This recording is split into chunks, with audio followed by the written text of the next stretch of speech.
Assalamualaikum warahmatullahi wabarakatuh. Perkenalkan kami dari kelompok 4 yang beranggotakan Iftitah Riani Salis, Ihda Nurunisa, dan Kamalia Dini. Kami akan mempresentasikan makalah terkait pendidikan Islam Nusantara klasik dan modern. Baik, untuk materi yang pertama akan saya sampaikan terkait tentang pengertian dari pendidikan klasik dan modern. Teori klasik dan modern membahas tentang waktu kapan suatu lembaga itu ada. Masa klasik biasanya lebih dahulu daripada masa modern. Masa klasik juga merupakan salah satu yang menjadi dasar munculnya teori di masa modern.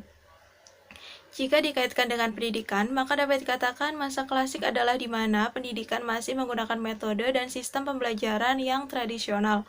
Sementara untuk pendidikan pada masa modern, mulai atau telah dilakukan pembaruan-pembaruan yang dirasa kurang pada periode klasik. Pendidikan Islam pada awalnya hanya persepsi sebagai materi yang kemudian secara perlahan berubah dan berkembang juga dipersepsi sebagai institusi. Hal tersebut tercermin dalam Undang-Undang Nomor 20 Tahun 2003 tentang Sistem Pendidikan Nasional dan peraturan pemerintah yang secara operasional mengatur undang-undang tersebut. Dengan demikian, penyebutan pendidikan Islam bisa menyangkup 4 persepsi, yaitu pengertian pendidikan Islam dalam arti materi, institusi, kultur, dan pengertian pendidikan yang Islami. Lalu untuk materi selanjutnya akan disampaikan oleh Mbak Iftitah Riani Salis. Baiklah teman-teman, di sini saya akan menjelaskan materi tentang pendidikan Islam Nusantara klasik. Pendidikan Islam Nusantara klasik merupakan pendidikan Islam yang memiliki karakteristik atau nuansa tradisional, di mana pendidikan ini memiliki orientasi atau tujuan untuk mencetak lulusan atau peserta didik yang pandai atau mahir dalam bidang agama, dengan harapan peserta didik tersebut memiliki keahlian dalam bidang agama yang kafah atau keahlian yang mampu memecahkan problematika atau permasalahan yang ada. Pendidikan Islam Nusantara klasik ini dimulai pertama kali melalui sebuah pengajaran di tempat rumah-rumah para wali atau para ulama, di mana para santri atau peserta didik yang berminat untuk belajar atau menimba ilmu pergi mendatangi rumah ulama tersebut dan menjadikan rumah ulama tersebut sebagai senter atau pusat ilmu pengetahuan. Selanjutnya, setelah pusat pendidikan dilakukan di sebuah rumah ulama atau para wali, kemudian beranjak kepada sebuah tempat yang bernama masjid atau yang sering kita sebut sebagai langgar atau musola. Pendidikan Islam klasik Nusantara ini sudah banyak sekali terjadi di masjid, terutama di wilayah Jawa, yang mana pertama kali terjadi di Masjid Demak yang dipelopori oleh Sunan Ampel. Kemudian setelah pendidikan dilaksanakan di masjid, pendidikan tersebut meningkat dan terjadi atau bertempat di pondok pesantren. Awal mula pencetusan pondok pesantren ini karena kekhawatiran masyarakat atau peserta didik yang mulai resah karena proses pembelajaran di musola atau di rumah dinilai kurang kondusif. Oleh sebab itu, maka terciptalah sebuah pendidikan yang bernama pesantren. Adapun metode pembelajaran yang dilakukan pada masa pendidikan Islam klasik ini terbagi menjadi 5 jenis. Yang pertama yaitu wetonan, kedua sorogan, kemudian ada muhawaroh, mudzakarah, bandongan, dan majelis taklim. Perlu diketahui bahwasanya wetonan ialah metode pembelajaran yang menempatkan kiai di tengah-tengah peserta didik atau santri atau yang sering kita sebut sebagai halaqah, di mana pada saat proses pembelajaran berlangsung, kiai membacakan kitab dan peserta didik atau santri memegang dan memperhatikan kitab yang sama. Kemudian untuk metode sorogan ini lebih tepat atau jika dikontekstualisasikan di zaman ini seperti metode pembelajaran privat, yang mana santri mendatangi ustadz atau kiai untuk kemudian menyetorkan hafalan atau bacaan kitab kuning. Kemudian metode muhawaroh.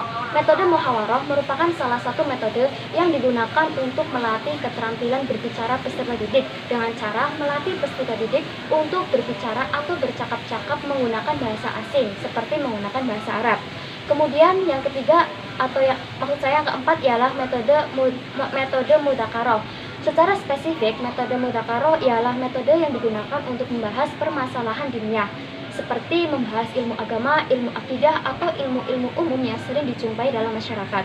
Metode mudzakarah ini terbagi menjadi 2 jenis, yaitu metode mudzakarah yang hanya melibatkan santri atau sesama santri, dan yang kedua yang melibatkan kiai. Metode mudzakarah yang pertama yang melibatkan sesama santri ialah santri membahas suatu kajian atau kitab yang kemudian permasalahan tersebut diusahakan untuk mendapatkan temuan masalahnya. Dan yang kedua ini metode mutaqaroh yang melibatkan kiai ialah metode mutaqaroh yang dipimpin langsung oleh kiai yang kemudian hasil dari kajian santri untuk dinilai dalam sebuah seminar. Yang selanjutnya ialah metode bandongan. Metode bandongan ialah metode yang hampir sama dengan metode watonan, namun bedanya di metode bandongan ini di sesi terakhir santri dapat mengajukan pertanyaan dengan mengangkat tangan kepada kiai. Dan yang terakhir adalah metode majelis taklim. Metode majelis taklim ialah metode yang bersifat umum atau bersifat luas, yang mana peserta didiknya atau santrinya ini terdiri dari berbagai macam lapisan masyarakat, baik itu petani, pedagang, buruh, peserta didik yang masih menempuh dalam lembaga pendidikan formal, dan lain-lain, yang mana materinya ini membahas cakupan secara umum dan biasanya lebih spesifik terhadap nasihat-nasihat agama seperti amalan amar ma'ruf dan nahi munkar. Demikian adalah materi yang dapat saya sampaikan. Terima kasih. Baik, materi selanjutnya yaitu tentang pendidikan Islam Nusantara modern. Pada awal abad ke-20, muncul ide-ide pembaruan pendidikan Islam di Indonesia yang didorong oleh beberapa hal. Yang pertama yaitu daya dorong dari ajaran agama Islam itu sendiri yang mendorong umat Islam untuk memotivasi dirinya melakukan pembaruan. Kemudian yang kedua, daya dorong dari pemikir Islam yang terinspirasi dari tokoh-tokoh pembaru pemikir Islam seperti Jamal ad-Din Al-Afghani, Muhammad Abdullah, dan lain-lain. Lembaga-lembaga pendidikan Islam Nusantara modern yaitu ada beberapa lembaga. Yang pertama ada madrasah. Madrasah berasal dari kata darasa yang berarti tempat duduk untuk belajar. Dapat berubah menjadi mudarisun yang artinya pengajar. Jauh sebelum Belanda menjajah Indonesia, lembaga pendidikan Islam yang ada di Indonesia yaitu adalah pesantren, di mana pesantren itu sendiri hanya mengajarkan pendidikan agama Islam. Setelah proklamasi tahun 1945, pemerintah memperluas pendidikan model barat atau sekolah umum. Untuk mengimbangi kemajuan zaman, kalangan santri memiliki keinginan untuk memodernkan lembaga pendidikan dengan mendirikan madrasah. Madrasah diterapkan di Indonesia sekitar awal abad ke-20 yang dilatar belakangi oleh dua faktor.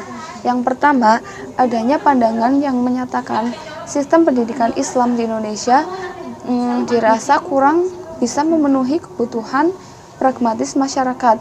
Kemudian faktor yang kedua, adanya rasa khawatir atas kecepatan perkembangan sekolah Belanda akan menimbulkan sekularisme. Untuk mengimbanginya, para reformis memasukkan pendidikan agama Islam dalam sekolah melalui pembangunan madrasah. Kemudian lembaga pendidikan Islam modern yang kedua yaitu ada Lembaga Pendidikan Tinggi Islam atau IAIN. Institut ini diharapkan membentuk sarjana muslim yang memiliki keahlian di bidang agama Islam, berakhlakul karimah, cerdas, dan bertanggung jawab.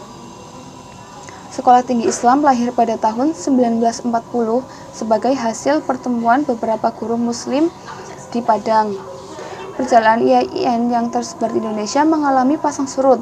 Beberapa IAIN pernah mengalami kesulitan, namun beberapa lainnya ada yang mengalami kemajuan, seperti IAIN di Jakarta yang memiliki mandat dibolehkan mendirikan prodi tadris, yaitu tadris bahasa Inggris, tadris matematika, dan lain-lain. Untuk merespon kekurangan guru MI, MTS, dan aliyah pada saat itu. Kemudian kurikulum juga mengalami perubahan. Kurikulum lama lebih didominasi pelajaran agama, kemudian berkembang dengan diadakannya mata pelajaran umum. Misalnya pada Fakultas Syariah yang sebelumnya hanya belajar ilmu agama, juga mempelajari manajemen, sosiologi, dan lain-lain. Perkembangan lainnya yaitu berubahnya status STAIN atau IAIN menjadi UIN.